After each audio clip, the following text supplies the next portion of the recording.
أعوذ بالله السميع العليم من الشيطان الرجيم. بسم الله الرحمن الرحيم. وذكر فإن الذكرى تنفع المؤمنين. معزز سامعین کرام، آج کی حدیث بہت ہی اہم حدیث ہے۔ ویسے تو ہر حدیث ہی اہم ہوتی ہے، لیکن مسئلہ ہر ایک ہی اہم ہے۔ آج کی حدیث کیوں اس لیے زیادہ اہم ہے؟ اس کے اندر دو بہت ہی اہم چیزوں کا ذکر موجود ہے۔ نمبر ایک تو مشتبہ چیزیں کہ جن کے اندر شک و شبہات موجود ہیں، اور نمبر دو دل کا معاملہ۔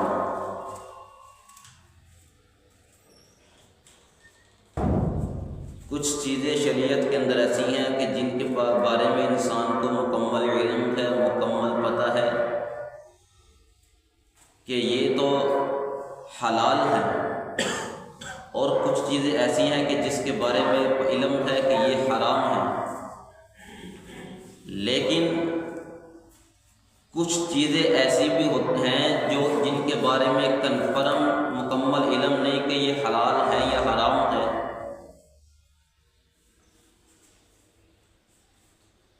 بعض اوقات مشتبہ چیزیں ایسی بھی ہوتی ہیں کہ انسان جب ان کے اندر پڑ جاتا ہے تو اپنے ایمان کا بیڑا غرق کر بیٹھتا ہے، اپنے ایمان کو کھو بیٹھتا ہے۔ مثلاً کچھ چیزیں جو اللہ رب العزت نے انسان سے چھپا کے رکھی ہیں، اوجھل رکھی ہیں،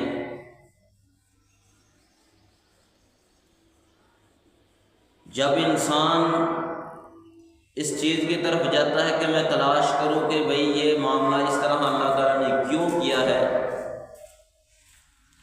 تو بعض دفعہ انسان کو یہ چیز کفر تک لے جاتی ہے۔ حدیث ہے صحیح البخاری اور صحیح مسلم کے اندر، روایت کرنے والے سیدنا نعمان بن بشیر رضی اللہ تعالی عنہما ہیں۔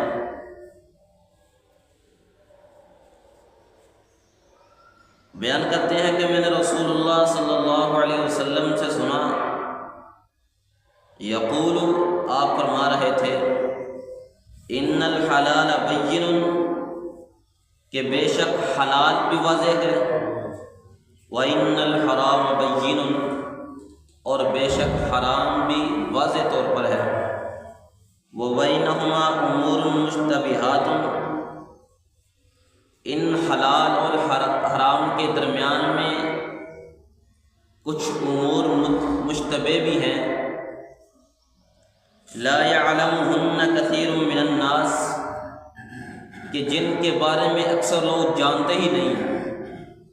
فمن اتقى الشبہات فقد استبرأ لدینہ وعرضہ، اور جو شخص ان شبہات کے اندر مبتلا ہونے سے بچ گیا،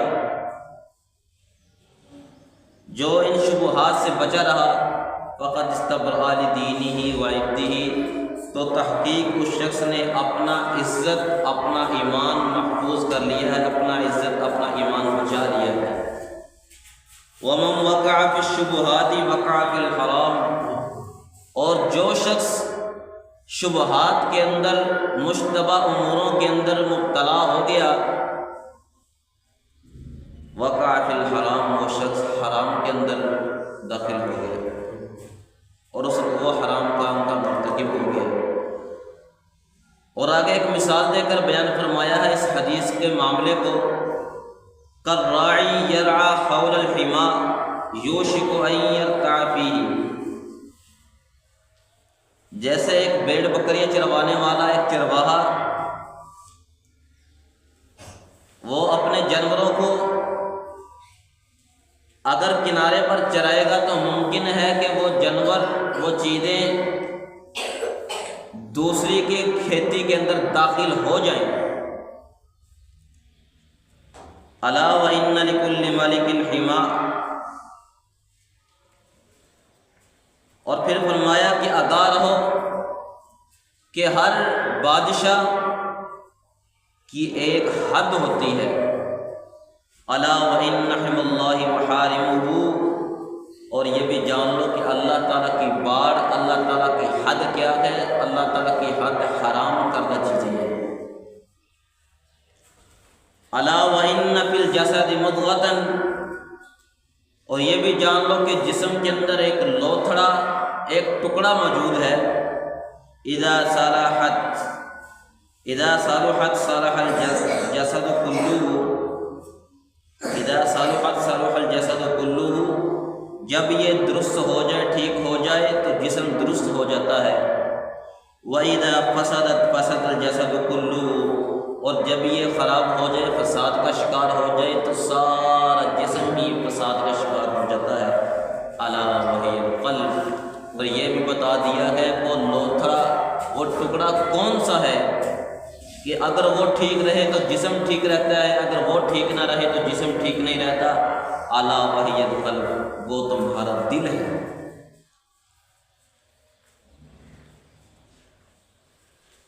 ہمیشہ اللہ سے یہ دعا کرتے رہنا چاہیے، اللہم یا مقلب القلوب ثبت قلبی علی دینک، اے دلوں کو پھیرنے والے، مجھے، میرے دل کو دین پر ثابت قدم رکھنا۔ اور یہ دل اللہ رب العزت، حدیث کے اندر آتا ہے کہ اللہ رب العزت کی 2 انگلیوں کے درمیان میں ہے، جس طرف چاہے اللہ تعالیٰ سے پھیر دے۔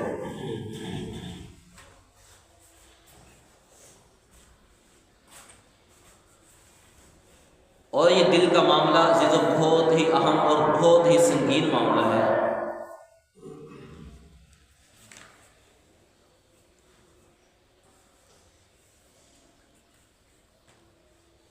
اور یہ مشتبہ چیزیں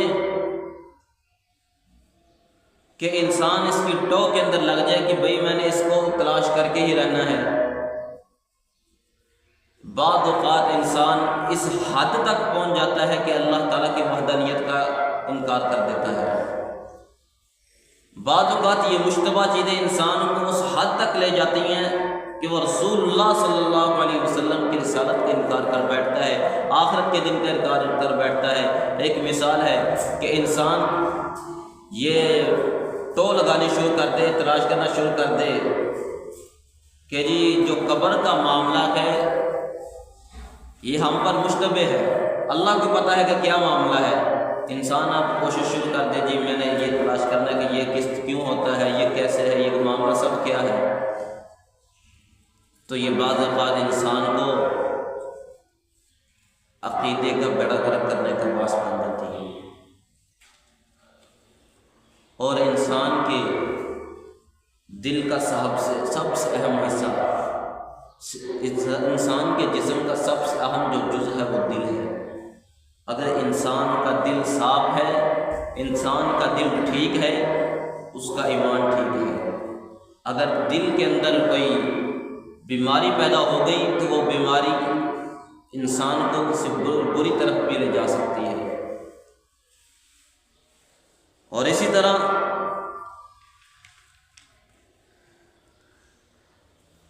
جو بات بیان کی ہے اللہ رب العزت کے پیارے پیغمبر نے کہ حلال بھی واضح ہے اور حرام بھی واضح ہے، تیسری چیز کیا بیان کی ہے کہ جو اللہ رب العزت نے چیزیں حلال کر دی ہیں، جو حرام کر دی ہیں، اگر اس کے بعد بھی تم اللہ کی حرام کردہ چیزوں کا ارتکاب کرو گے تو تم نے اللہ تعالیٰ کی حد کو توڑ دیا ہے، اللہ کی حدوں کو پامال کر دیا ہے۔ اور جس چیز کو اسلام نے حلال کہہ دیا ہے، اسلام نے حرام کہہ دیا ہے، اور جن کے بارے میں انسان کو اتھینٹک پتہ نہیں ہے کہ یہ حلال ہے یہ حرام ہے، انسان کو چاہیے کہ اس سے بچ جائے۔ مثلاً عید کے موقع پر شور شروع ہو جاتا ہے، جی بھینس کی قربانی جائز ہے یا نہیں جائز ہے، بھائی آپ کے سامنے اور چیزیں بھی تو موجود ہیں، آپ کے سامنے بکرا موجود ہے، چھترا موجود ہے، آپ کے سامنے اونٹ موجود ہے، گائے آپ کے سامنے یہ چیزیں موجود ہیں، بھائی آپ اس کی طرف جاؤ ہی نہ جس طرف آپ کو شک و شبہات پیدا ہو جائے، اس معاملے کی طرف جاؤ ہی نہ کہ جس کے لیے آپ کو پریشانی اٹھانا پڑے۔ اور تیسری چیز اس حدیث سے کیا پتہ چلتی ہے کہ انسان چھوٹے چھوٹے گناہوں کا جب ارتکاب شروع کر دیتا ہے تو پھر ایک وقت آتا ہے انسان بڑے بڑے گناہوں کا ارتکاب شروع کر دیتا ہے۔ ایک حدیث کے اندر ایک مثال بھی بیان کی ہے کہ ایک شخص انڈا چوری کرتا ہے، رسی چوری کرتا ہے، پھر بڑھتا بڑھتا بڑھتا بڑھتا بڑی بڑی چیزیں چوری کرنا شروع کر دیتا ہے۔ اس لیے مسلمان کو یہ چاہیے کہ وہ اپنے دل کی اصلاح کرے۔ جب دل کی اصلاح ہو جائے گی تو سارے معاملات درست ہو جائیں گے۔ جب تک آپ کے دل کی اصلاح نہیں ہوگی، دل درست نہیں ہوگا، تب تک آپ کے کوئی بھی معاملے ٹھیک نہیں ہو سکتے۔ سب سے پہلے اپنے دل کی اصلاح ضروری ہے۔ اللہ رب العزت سے دعا ہے، اللہ رب العزت ہمیں سب سے پہلے اپنے دل کی اصلاح کر کے اپنے آپ کو ثابت قدم رہنے کی توفیق عطا فرمائے۔ وآخر دعوانا ان الحمد للہ رب العالمین۔